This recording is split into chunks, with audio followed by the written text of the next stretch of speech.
Baik, terima kasih kerana masih lagi bersua. Sebentar lagi kita minum teh. Syabira ni betul-betul haus dan lapar ni. Tak apa. Tarik nafas dulu. Senang balik.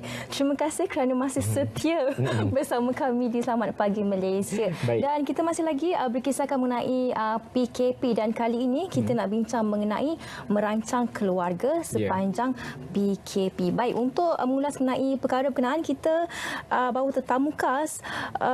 Saya tak nampak. Tak nampak.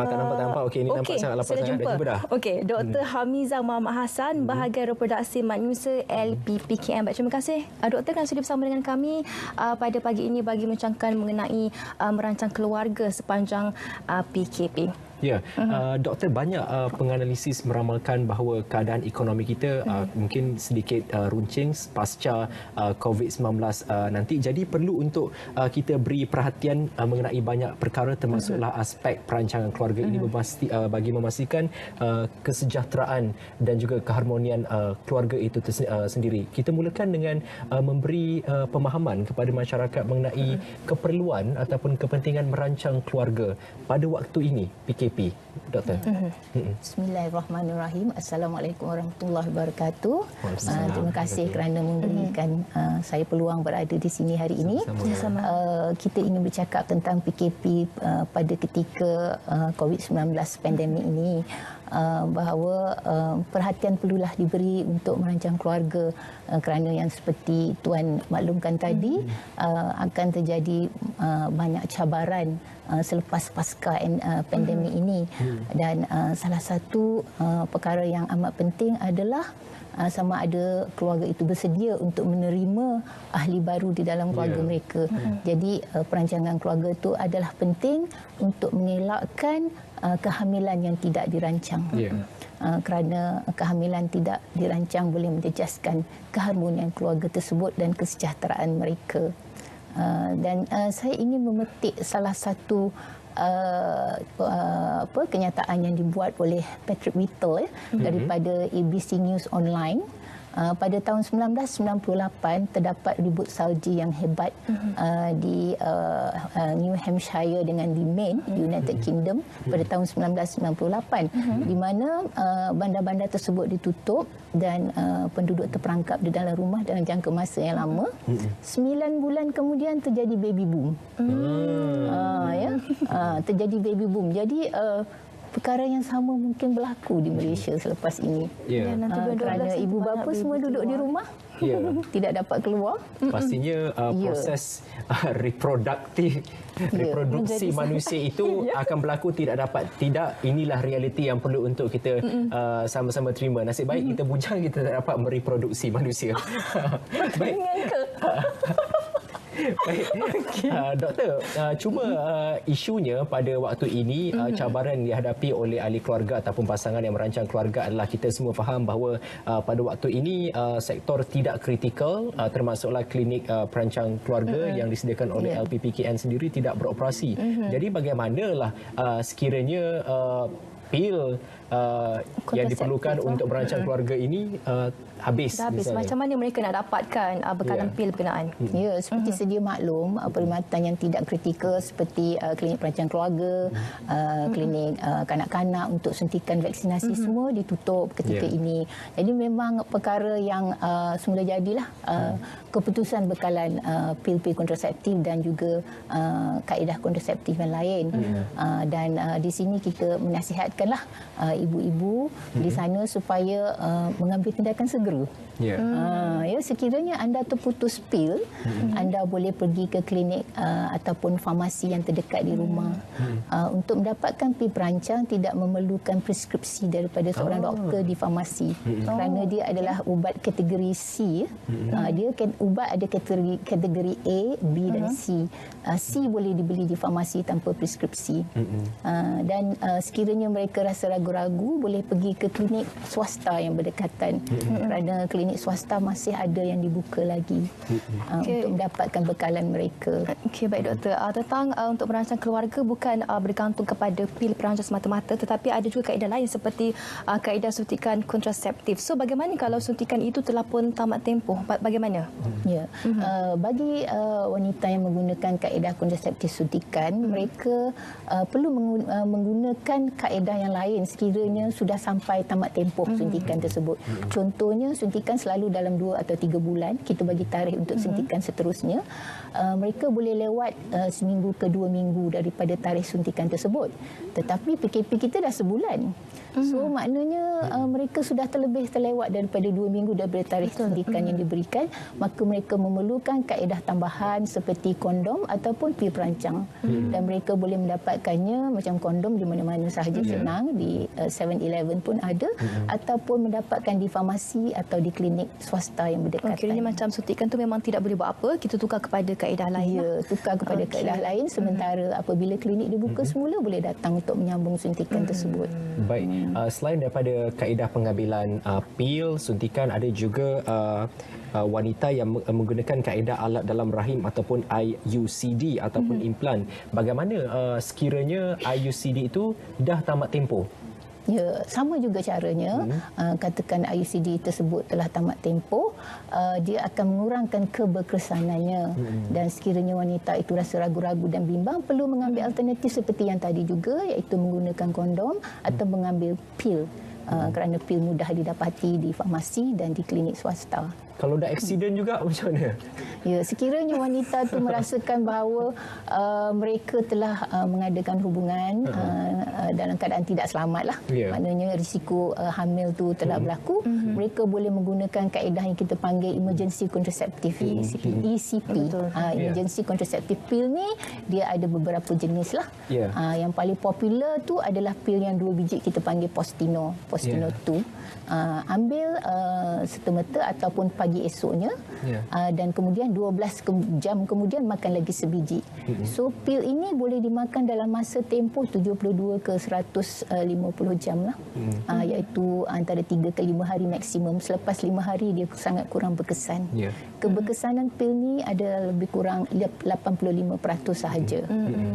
Dan pil-pil jenis lain adalah kita panggil ulipristal acetate 30 mg lah. Okey. So dan cara yang lain adalah kaedah USP. USP regimen ni menggunakan pil kontraseptif biasa. Sekiranya mereka pergi ke farmasi dan pil ECP Postino dan ulipristal tu tidak ada, mereka boleh menggunakan kaedah pil kontraseptif dos biasa. Seperti Nordet, Regividon, Marvelon, itu contoh-contoh. Saya tak ada berniat nak mempromosi. So mereka makan 4 biji sekaligus. Dan ulangi 4 biji 12 jam kemudian. Baik doktor, macam pil-pil ECP tu, adakah ia memberi satu kesan sampingan terhadap siapa yang konsum ECP? Dan saya difahamkan ECP, kalau wanita konsum ECP dia akan muntah. Jadi kalau wanita tersebut muntah, macam mana tu? Buruk tak tu? Buruk tak kesan dia? Apa yang dilakukan? Begini ya, kandungan ECP adalah tinggi, iaitu 0.75 mg ubat levonorgestrel lah. Itu kandungan agak tinggi, boleh menyebabkan kesan sampingan loya dan muntah-muntah. Sekiranya wanita tersebut muntah dalam masa 2 jam selepas pengambilan, dia perlu ulang lagi sebiji. Dia perlu dalam masa 2 jam tersebutlah. Sekiranya muntah lagi, dia boleh memasukkan pil tersebut di dalam faraj, dalam vagina. Dan sekiranya selepas 2 jam mereka muntah, tak perlu ulang lagi. Tak perlu ambil lagi sebiji semula lah. Baik. Jadi perlu ada kawalan dalam pengambilan itu supaya tidak memberikan impak buruk kepada tubuh badan wanita tersebut. Mengenai IUCD pula, bagaimana kalau sekiranya berlakunya pendarahan ketika menggunakan teknik IUCD itu? Adakah itu sesuatu yang biasa terjadi kepada wanita yang menggunakan kaedah tersebut atau sebaliknya? Tentang IUCD, pendarahan yang agak tidak biasa ataupun spotting antara haid, pendarahan berpanjangan sedikit adalah perkara biasa dalam masa 3 ke 6 bulan selepas penggunaan IUCD tersebut. Jadi wanita tidak perlu bimbang. Biarkan sahaja, tunggu sehingga dia akan berkurangan dari bulan ke bulan. Tetapi sekiranya wanita rasa terganggu emosi dan mental mereka, bimbang tak pernah terjadi sebelum ini. Dan juga faham sajalah kalau haid tu asyik datang je, hubungan suami isteri mungkin terganggu juga. Jadi mereka boleh pergi ke klinik untuk mendapatkan siasatan lanjut dan rawatan seterusnya. Doktor, ada juga soalan daripada wanita-wanita yang mengamalkan kaedah kontraseptif ini dan mereka cakap jika mereka lewat datang haid, jadi bagaimana? Berkesan tak mereka punya kaedah tu? Okey, untuk pil dan suntikan, sekiranya mereka ikut peraturan yang kita tetapkan, mengikut cara penggunaan yang betul, mereka tidak perlu bimbang sekiranya haid mereka lewat. Itu adalah salah satu kesan sampingan yang mungkin terjadilah sekiranya mereka mengambil pil atau suntikan. Mereka tidak perlu bimbang tentang perkara tersebut.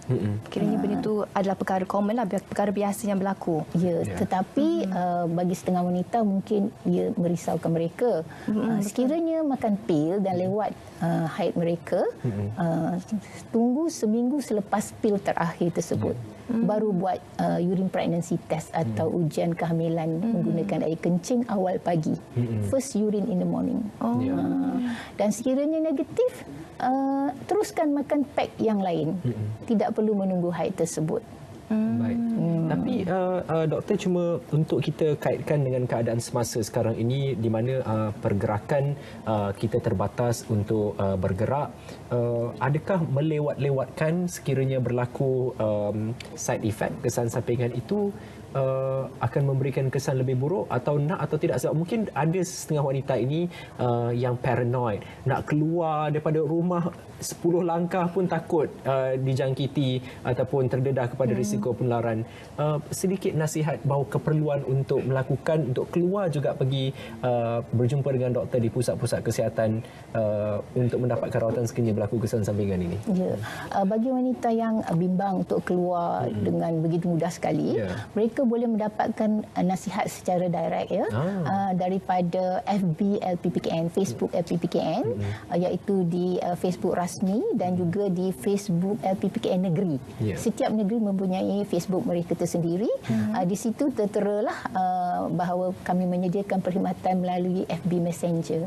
So tercatat adres nama doktor-doktor di situ. Mereka boleh bagi mesej kepada doktor tersebut untuk bertanyakan soalan-soalan yang mereka rasa bimbang, dan mereka boleh mendapat jawapannya dalam masa 24 jam. Wow, okey. Baik. Itu pilihan yang ada. Sekiranya anda takut untuk keluar dari rumah ataupun pusat kesihatan itu jauh daripada radius 10 km daripada kawasan perumahan anda. Kita akan sambung perbincangan mengenai topik merancang keluarga sepanjang tempoh PKP ini. Masih lagi bersama dengan kami bertiga berkongsikan mengenai merancang keluarga sepanjang PKP. Jadi doktor, saya akan teruskan saja ke soalan dari rakan saya. Mungkin beliau terkesan dengan PKP ini, di mana soalannya, apakah yang patut saya lakukan jika haid saya melebihi 2 minggu dan saya menggunakan kaedah suntikan atau implan atau IUD? Bagi kes-kes wanita yang menggunakan kaedah implan, suntikan dan IUD, salah satu kesan sampingan yang biasa terjadi adalah perdarahan yang berpanjangan ataupun tidak menentu. So sekiranya haid tersebut atau perdarahan tersebut sedikit-sedikit berhenti dan mengganggu emosi mereka, mereka patutlah mendapatkan rawatan daripada doktor. Selalunya kita nasihatkan pergilah ke klinik swasta yang berdekatan kerana klinik LPPKN dan Kementerian Kesihatan ditutup kan. So di klinik tersebut doktor akan menyiasat dan memberikan ubatan-ubatan seperti pil-pil hormon untuk memberhentikan perdarahan tersebut dan juga ubat yang kita panggil tranexamic acid. Dan mungkin dia akan memberikan pil-pil zat besi lah kerana perdarahan yang berpanjangan boleh menyebabkan kesan sampingan anemia ataupun kurang darah. Begitu juga dengan kaedah yang kita sebut tadi ECP. ECP atau emergency contraceptive pill juga boleh menyebabkan perdarahan antara haid. Jadi kita tak galakkan penggunaan ECP yang terlalu kerap. So mereka boleh menggunakan beberapa kali ECP di dalam satu pusingan haid, tetapi tidak digalakkan menggunakan sebagai kaedah perancang keluarga yang berterusan kerana salah satu kesan sampingannya adalah perdarahan antara haid. Itu mengenai pendarahan perempuan, wanita biasanya masalah yang selalu kerap kali mereka bangkitkan adalah senggugut. Senggugut. Jadi kalau senggugut yang terlalu berlebihan sakitnya tu sekiranya menggunakan teknik IUD misalnya, bagaimana untuk mengendalikannya? Adakah itu sesuatu yang perlu kita anggap serius atau bagaimana, doktor? Sekiranya segugut itu sederhana sahaja ataupun sedikit, boleh tuam dengan hot water bottle ataupun di Malaysia kita guna tungku kan. Ada sekarang tungku elektrik. Boleh tuam sahaja. Saya pakai botol je kadang. Ada tungku elektrik dijual banyak. Ada orang tu boleh beli kat Shopee ada. Dia bentuk bantal kecil, lepas tu pasang dia punya wire dan dia akan jadi panas. Jadi panas dia lama, lebih daripada setengah jam masih panas lagi. So boleh tuam di perut. Betul. Tetapi sekiranya sakit itu agak kuat sedikit, puan boleh makan ubat tahan sakit seperti Panadol ataupun pil Ponstan yang boleh dibeli di farmasi. Painkiller. Yes, painkiller. So itu tidak datangkan mudarat lah. Dan sekiranya berterusan sakit bertambah-tambah dan puan terpaksalah berjumpa doktor. Tetapi sekiranya rasa bimbang dan sebagainya, mungkin bimbang takut ada kesan sampingan yang lain, sekiranya puan pernah mempunyai penyakit fibroid di rahim, boleh FB Messenger dengan doktor di FBKN tersebut boleh tanya sebab setiap kes tu adalah individualized. Banyak perkara yang saya belajar dalam segmen ini, terutamanya tentang hal-hal berkaitan wanita, tentang senggugut lah, tentang head. Tapi untuk yang pakai apa tadi, tungku tu, Yes, tungku. Syamira buat guna Saya botol. guna botol air panas. Air botol tu saya letak air panas. Andy tak tahu senggugut tu sangat sakit, Andy. Doktor, I just don't get it. Clarify, kenapa kita perlu meletakkan sesuatu yang panas ketika senggugut itu? Benda yang panas tu akan menyebabkan otot kita akan jadi relax lah. Betul. Dan juga dia akan improve circulation daripada situ, meningkatkan perjalanan darah di kawasan pelvis ataupun perut, dan akan mengurangkan rasa sakit tersebut. Yelah, sebab tempoh PKP ni suami isteri ada kat rumah. Sebab sekarang ni timbul isu hantar suami pergi pasar untuk beli barang, kita suruh beli sayur A, dia pergi beli sayur B. Takutkan bini merungut, cakap sakit senggugut apa semua, minta tolong bawakan tungku, dia pergi bawa ais pula, takut tersilap. Jadi perlulah untuk sama-sama kita berikan pencerahan kepada para suami di luar sana. Mengenai perkhidmatan yang ditawarkan oleh LPPKN, klinik reproduksi manusia ini, apa saja yang ada di dalamnya, doktor? Kita ada dua jenis klinik di LPPKN, iaitu satu adalah klinik Nur Sejahtera. Klinik Nur Sejahtera terdapat 49 klinik di seluruh Malaysia.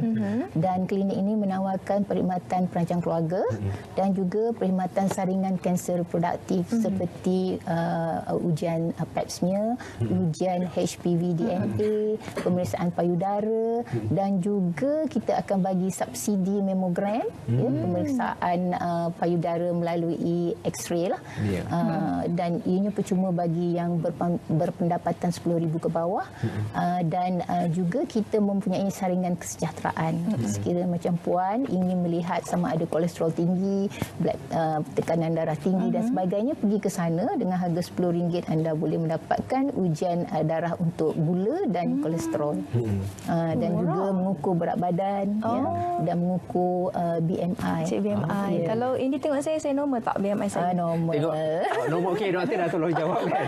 Tadi saya baru nak kenakan dia, tapi doktor dah kata normal. Ni kurus, okey? Tapi doktor, awal pagi tadi dia kata dia banyak makan. Tapi saya jealous sebab walaupun dia banyak makan, dan memang dia banyak makan sebab kami bertugas sama, tapi badan masih kurus. Ni berkait rapat juga dengan semayang tinggi, betul? metabolism dan sebagainya. Baik, doktor, berbalik kepada kesan-kesan sampingan, macam ada individu yang konsum pil perancang dan ada keadaan yang haid dia lewat, dan juga ada spotting, pendarahan ketika melakukan kaedah implan tu. Jadi bagaimana mereka nak membezakan sama itu adalah betul-betul darah haid ataupun itu mereka hamil atau sebagainya? Bagaimana untuk membezakan, sebab doktor kata itu adalah satu kesan sampingan yang biasa.